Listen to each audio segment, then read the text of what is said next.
Hey, all you Arizona lovers. This is the Finding Arizona podcast, episode number 364. I'm your host, Jose. Thank you so much for listening and watching. We're on the road to 400 episodes, and today we are sitting down with the Grand Canyon Boy Scouts, the Grand Canyon Council of Boy Scouts of America, and it is wonderful to have one of their representatives, Andy, come in and share their story and share what they're about. I was very encouraged about this conversation since it was on Father's Day, and we are excited to share what they have going on and what's new for their stuff. And so we are so excited to share all that information. So you can connect with them through the bio that we always put on every episode, and that will lead us into our neck of the woods, which is you can hear every episode of Finding Arizona Podcast at findingarizonapodcast.com. We make it easy for you guys to connect with us. So Finding Arizona Podcast is where you'll find all of our social media handles. Last but not least, if you want to send us an email at findingarizonapodcast@gmail.com, there's a place for you to go do so. So that being said, I just want to say there's a lot of things going on behind the scenes. We have a lot of new pieces that we are just trying to fix up and make sure that they're nice and lined up. But on top of that, we are starting to do some commercials, some ideas about commercials and things like that. Brittany's been working with a lot of the people who want to be on the commercial side and want to share what their advertisements is. We always try and make it as local as possible. If we don't do it local, it's a franchise that has a local Arizona chapter. So that being said, we hope you guys are encouraged to stay tuned and stick to all the people that we have coming in as supporters for us. That being said, we will get right into this episode number 364 with the Grand Canyon Council of Boy Scouts of America. As always, kisses, hugs, and belly rubs, and we'll see you on the next one.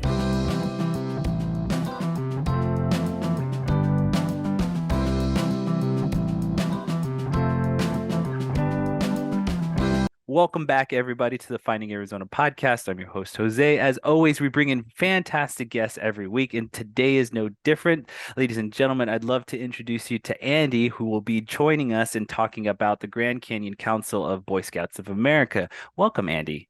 Welcome. Good morning, good afternoon. Thanks for having me on. Happy to be here. Absolutely. So I'm going to just start out by asking you the question that we typically ask everyone and when they come into our kind of neck of the woods. Is just how you got started and how this became a part of your life. Just because I know Boy Scouts has a deep, rich history. If you want to dive into that, that's great as well. But I'd love to understand your kind of approach or how you came into the Boy Scouts. Yeah, absolutely. So my life's work has been scouting, but it really started for me as a second grade boy Nice. in Lawrenceville, Georgia, kind of near Atlanta. Somebody came to our school and told us all about scouts and said that scouts get to have fun and go camping and hiking and fishing, and that everybody who had been to the moon was an Eagle Scout. And if I worked really, really hard, could be an Eagle Scout. And I thought, well, that sounds like an awful lot of fun. And I don't remember this from, 30, 40 years ago, but my mom says I came home from school raving about going to the moon and becoming an Eagle Scout. Nice.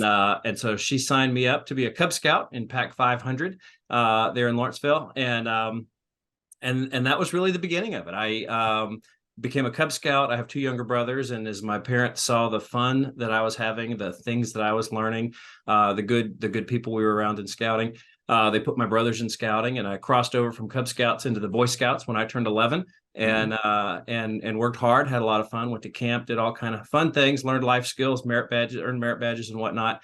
Became an Eagle Scout, and like a lot of kids around 16 or so, I kind of thought, well, I've done that, and got a part-time job in high school and had a girlfriend and just all the things that are part of being 16, 17 years old. And so I kind of drifted away from scouting, went to college, and had a little banking career for a short period of time. It wasn't quite the right fit for me.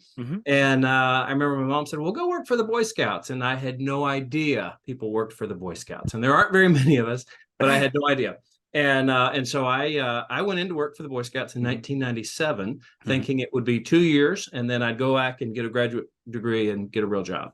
And 26 years later, I'm here, Phoenix, Arizona, working in the Grand Canyon Council. I've worked in Georgia, I've worked in Texas, and now here in Arizona. It's a great way to make a living because we're changing lives. We're making the community better. We're helping boys, we're helping girls, we're helping future parents, future employees, future employers It's just an awesome way to contribute back to the community. That's beautiful. I'm very like so we talked off air about this and just kind of the community aspect and just the relationship that the group has with the community on a local level. And just I find that so fascinating, so interesting. I'd love to just tailor it back to you and just kind of how'd you end up in Arizona? Was it due to kind of just like, having to transfer into another spot or something like that? Yeah, so being a scout executive is a little bit like being a preacher. Okay. You kind of work with your flock, you work with your congregation, and then you do a good job, and they give you a little bit bigger church to work with, and a little bit Nice. bigger church, and you end up moving around the country.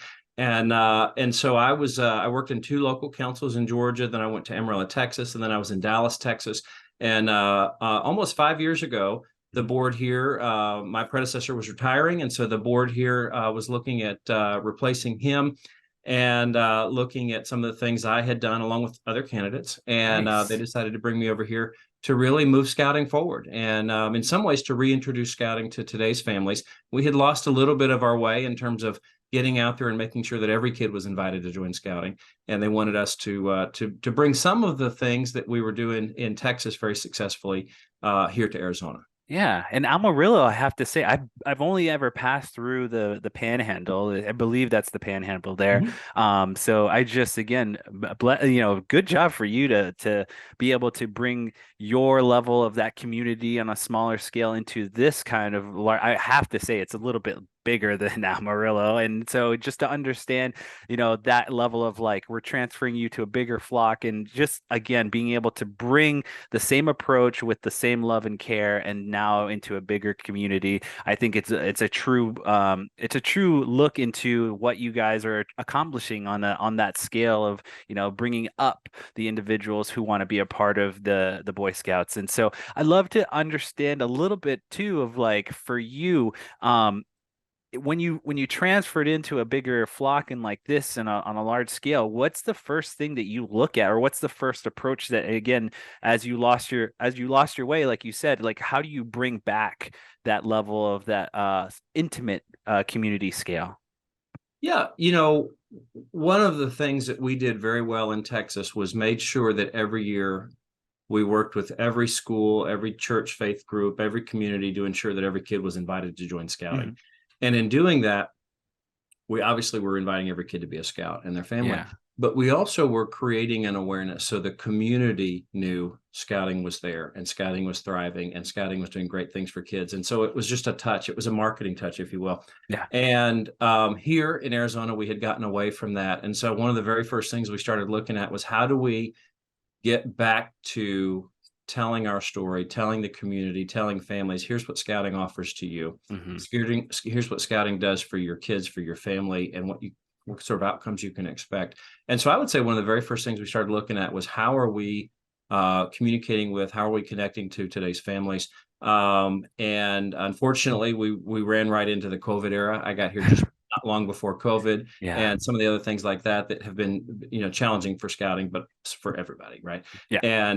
And so we're a little bit behind where we'd like to be, but we've partnered with some marketing folks to help us get the word out. We've done some research to make sure that we use words that resonate with today's families, and we're starting to get that out. And we've seen growth Beautiful. every single month this year, and we're really really excited to continue growing scouting and getting more kids involved.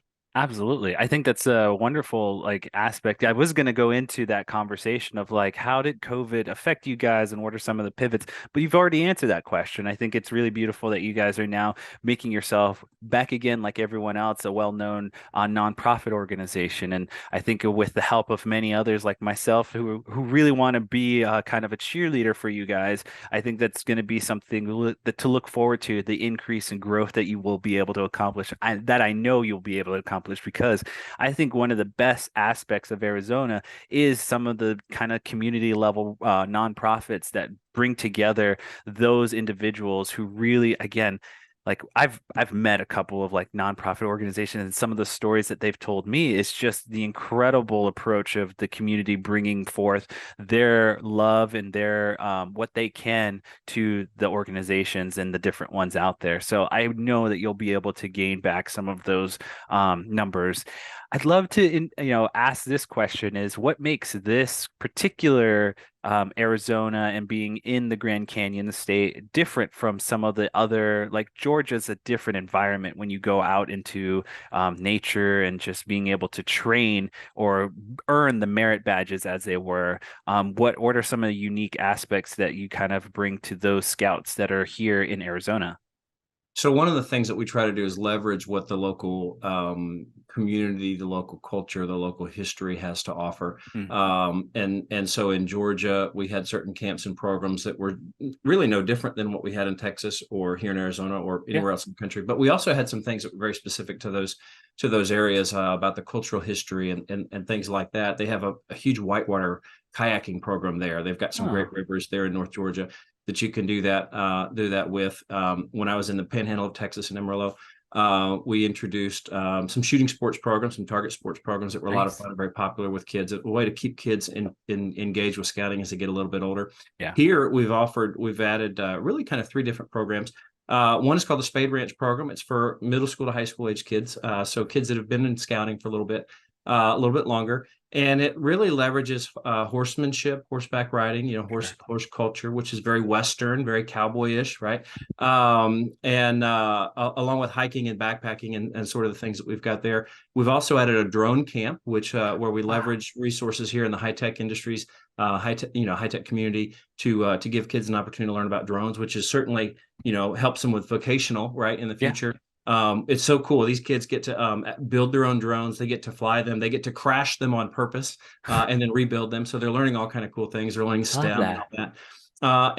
And then also we added a program that's a collaborative program between Boy Scouts of America and Trout Unlimited, which is a fish camp program Awesome. for kids to come in and spend an entire week learning from some amazing fly fishermen and fly fisherwomen about the sport and about Mhm. fisheries management. So they're learning about environment, nature, improving fisheries, which means they're improving water quality and having fun in the outdoors as well. So we really look across the country with BSA at what are the local things that give scouting flavor Yeah. that would be resonant with the kids and the families. And so those are three things that we've introduced here in Arizona over the last few years. I love that. That is actually the three, like, that's perfect of being able to have those three new programs. And I'm very fascinated about the drone one because I'm a drone flyer myself. I have one of my own, and I love being able to see a different view of the world and on that scale. And so that is really up my alley there.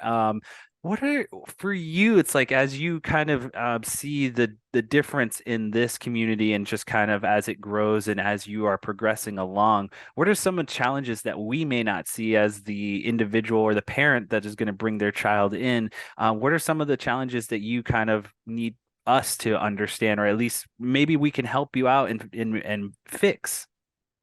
One of the biggest challenges that we have today for scouting is that we don't have enough scout troops everywhere where we want them. Okay. We've got about 275 scout troops, but we cover almost the entire state of Arizona. Wow. And we want to make sure that there's a scout troop reasonably close nearby, so Sure. every family doesn't have to drive too far. Yep.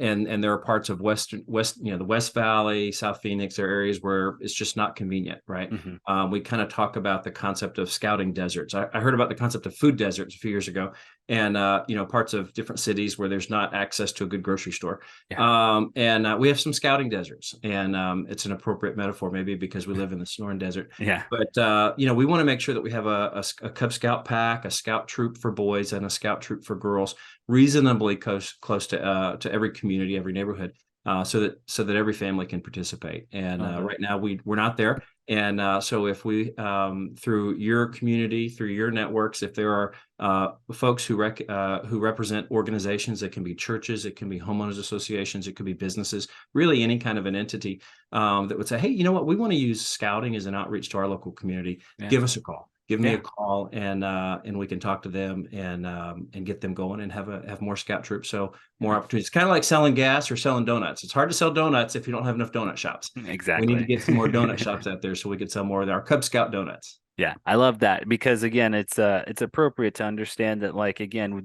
we want it to be convenient and approachable too, digestible to the families and the individuals wanting to participate. I am well versed, at least in the history or in the knowledge of the jamborees. I understand that there is jamboree. Like, I want to know your kind of history. It's like, how many have you been a part of, and just I want to kind of touch upon that just in the fact that like the understanding of what it is, the event and when and where it takes place. Maybe you can give us some insight on understanding about it a little bit more. I just know from the fact that like it's a gathering of the troops together. If you can help me understand it a little bit better and just give your personal history with it, that'd be wonderful. Sure. So there are jamborees at sort of different levels. There's a Okay, World Scouting Jamboree nice. that occurs every few years. It occurred actually, the United States hosted it in 2019 in West Oh, Virginia. nice. First time in 50 or 60 years since the U.S. has hosted it. It's Wow. been in England. It's been in Taiwan. It's coming up in South Korea this summer. Okay. It's all over the world, and scouts from around the world come together, and they have fellowship. They learn about each other. There's great cultural learnings that go on, and they have activities and fun, Mhm. and all the things that they do. And then also we have national scout jamborees, and it just so happens it's in about 3 weeks. Okay, They nice. typically occur every 4 years. And BSA, the national organization, owns a few properties around the country, what we call high adventure camps. And there's a high adventure camp in West Virginia called the Summit Bechtel Reserve, Okay. and it's about, I think, 10,000 square acres. It's nestled into the New River Gorge. It's in this beautiful part of the country, beautiful part, a lot of nature and just all kind of cool stuff. Trees, beautiful trees and forests. And so we'll have something like 15,000 scouts gathered just from around the United States. There, we've got about 60 or so scouts and leaders from Arizona who are going to be traveling over there to Wow. participate in that. It's a 10-day program. They have all kind of fun. They do zip lines and climbing and BMX racing and mountain biking. I mean, all kind of super cool stuff. Yeah. And I'll be traveling over there for a couple of days to see that. And then also locally, our scouts gather every summer for a week of what we call summer camp, sort of a mini jamboree. Yeah. And right now that's going on at Camp Geronimo for our scouts, our older kids, and then Mhm. our Cub Scouts are going up to RBRC Scout Ranch. Both of those camps are near Payson, Okay. and Okay. they spend the Cub Scouts about 3 days, 2 nights with family, and the older kids it's an entire week learning about being a scout, learning life lessons, doing things like the drone camp, and learning some of your traditional sort of scouting things like first aid and rappelling and knot tying, some of those basics that we've done for a long time, but also some of this new and exciting and innovative stuff as well. That's awesome. And can I ask how many jamborees have you been like going I've to only or been to I've only been to one. Uh, Oh, okay. so I grew up in a little bit of a working class family, and so Sure. we didn't have the money to do some of that kind of stuff. Had a great scouting experience. Went camping every single month with our troop, and we went to the local camporees. But I didn't have an opportunity to do that. And as a person who works professionally in Yeah. scouting, I'm so busy making sure we got everything lined up for our local kids. I haven't had a lot of opportunities to go participate nationally. So I went to that World Jamboree in 2019, had a blast, and I'm going this year to the National Scout Jamboree. Awesome. What I have had the opportunity to do though is go to the Philmont Scout Ranch, which is one of the other high adventure bases. It's based in New Mexico, uh, Oh, northeastern New Mexico, kind of east of Santa Fe and east of Taos. okay. And I've been able to go over there a handful of times and participate in backpacking trips and other Nice. scout activities there. So I've had my full fun of scouting high adventure, but not too many times to the Jamboree. Yeah, that's totally fine. I mean, that is so like incredible that you even got to experience one time. That's just really great because I've always kind of looked at it like this is a gathering, like this is a true gathering of individuals. And like when you have this many incredible people who want to help, and it's just a beautiful testament of what the Boy Scouts have been over the last couple of decades is like just having these gatherings. One of the other aspects I'd love to kind of understand or approach just because I'm Native American and from a tribe here in Arizona.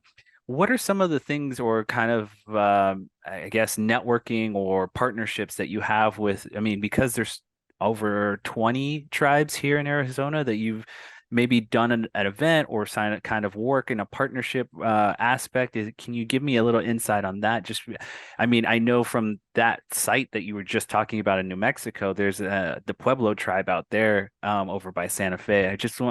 I know Boy Scouts do really a lot of things together. I'd love to understand that aspect because the tribes have always been kind of my, passion and bread and butter just because they just mean so much to me. Yeah, absolutely. And as someone who's been in Arizona for just not quite 5 years, I've really gotten a kick out of learning about the cultures here, the Native American Yeah. communities in Arizona. And one of the first things I did was go visit the Herd Museum and learn about some of the history.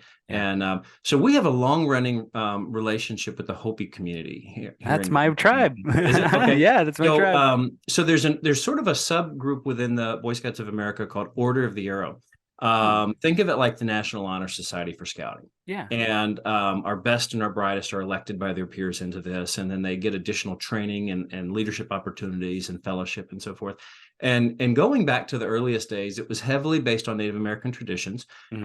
And over the years, we've learned as we've become more aware of cultural appropriation and using things appropriately from other Hmm. cultures. We've across the country here in Arizona with the Hopi community, we've taken a very thoughtful approach to making sure that we are being respectful Yeah. where we rely on aspects of these different cultures, Yeah. so that we're respectful and kids can learn and celebrate those cultures. And we continue to evolve and learn and grow. Here in Arizona, our that Order of the Arrow group, we call it a lodge, and our lodge is called Wiki, who is actually a chief of the Hopi community. That's And awesome. I love that. and he came and actually worked for the Boy Scouts here, and he's the namesake of our Order of the Arrow Lodge. And so we have had for decades, many decades, a very close relationship with the Hopi community. And we've worked on and off with Navajo and some of the other communities. We've got a variety of scouts in our scouting programs here in Arizona who are members of different tribal communities. And Beautiful. we don't have enough, but that's because we don't have enough scouts overall. Yeah.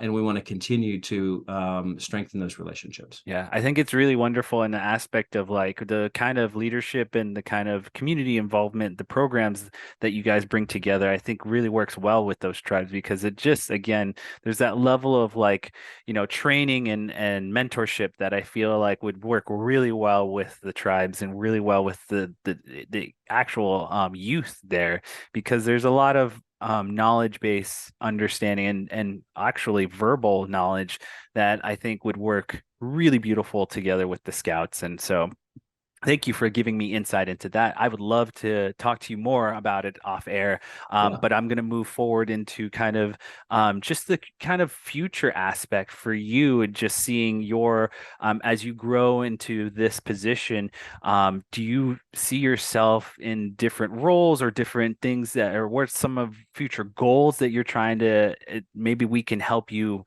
put into the universe and maybe get you to that goal with just your insight and just understanding help us understand what your Grand Canyon Council needs and so maybe we can put that out into the airwaves and help you out. Yeah, absolutely. So the biggest and most important goal we have is we want to make sure every kid knows they're invited to join scouting. Awesome. There have been times in the past where we've heard that we haven't been welcoming of all kids from all backgrounds, and we want to just every chance we get to say, hey, we welcome all kids, all families, regardless of the background, and we have to make sure that we're perceived that way, right? We Hmm. have to be welcoming and inclusive, and we have to be perceived to be welcoming and inclusive of all kids and their families. We help kids discover and build character in fun and engaging ways. And that's a resonant thing. When you tell a parent that's what scouting does, they go, I want that for my kid. Yeah. And then so we've got to make sure that we invite those families. We did some research through Arizona State University here a couple of years ago, where we focused in on families of elementary school age kids. And we said, what do you know about scouting? What do you know about Grand Canyon Council, Boy Scouts of America? And we were very thoughtful and strategic with them to ensure that we are getting a cross section of people geographically across Arizona, socioeconomically representative and racially and ethnically representative, right? We want to make sure a good cross section of today's families. Yeah. And what we heard broadly was we think scouting is supposed to be good. We just don't really know much about it. We don't know how you get involved. We've never been invited. So the number one most important thing we've got to do is invite every family. So Yeah. kids can join scouting anytime during the year.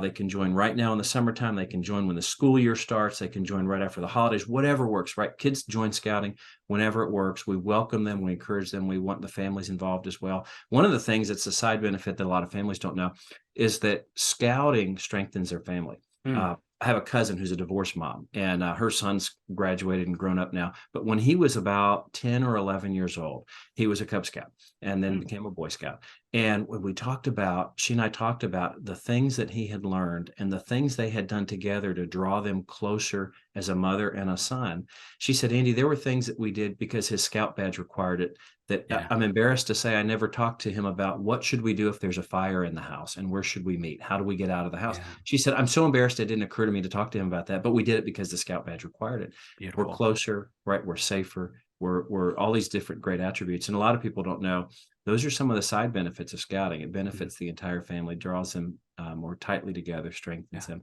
So the number one thing we want to do is make sure every single family is invited to become a Scout family. I think that's wonderful because my son who's now 2.5, as he gets a little bit older and as he's, growing and learning and things like that, I want so much for him to understand that there's different aspects of life that we can't cover all the time. As parents, like we sometimes forget, or sometimes you just are misinformed or don't have the information to guide them. So I think aspects like this or your church community or something like that, where you have to learn alongside the child, is definitely a beautiful moment for growth, and not only the child and the parents relationship, but also in the community as well. There's so much more to I guess a lot of these different groups that bring to light some of the things that you may not know or may not even understand. So kudos to you, and kudos to the Boy Scouts for making that more digestible, approachable, and understanding that everyone is included, and everyone should have the opportunity to learn and grow. So even at an older age, an adult.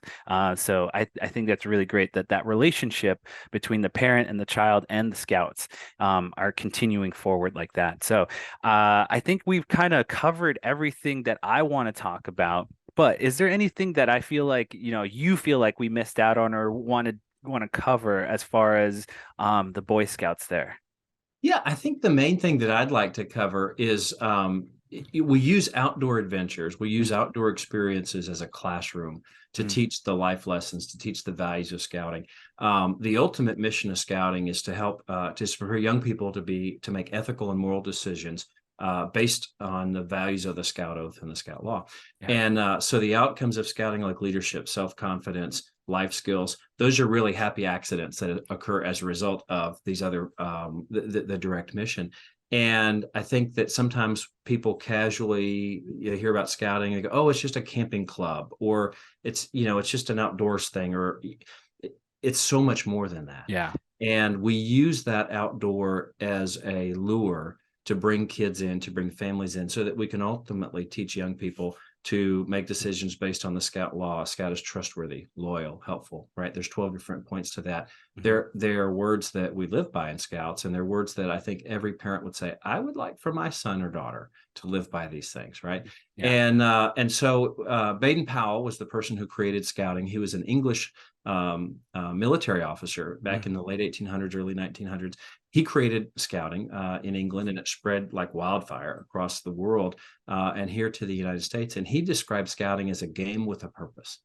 Nice. I like There's that. so much more to it than the camping and the hiking and the first aid and the cooking pancakes and bacon and eggs for breakfast, or whatever it might Yeah. be. It's ultimately a game with a purpose. It's here to teach young people the values of the Scout Oath and the Scout Law. And when I see some of the crazy stuff in the news, right, that we see in business or politics or here or there, I think to myself, boy, if more of these people had been scouts, I bet we wouldn't have some of this crazy that I'm seeing. Yeah. And so I'm really excited about the future. I'm excited about growing scouting and having more kids involved in scouting here in Arizona. And we like to say that we're changing the future through Mhm. scouting, and I really believe that we are, because you can't be a scout and not be a better person as a result.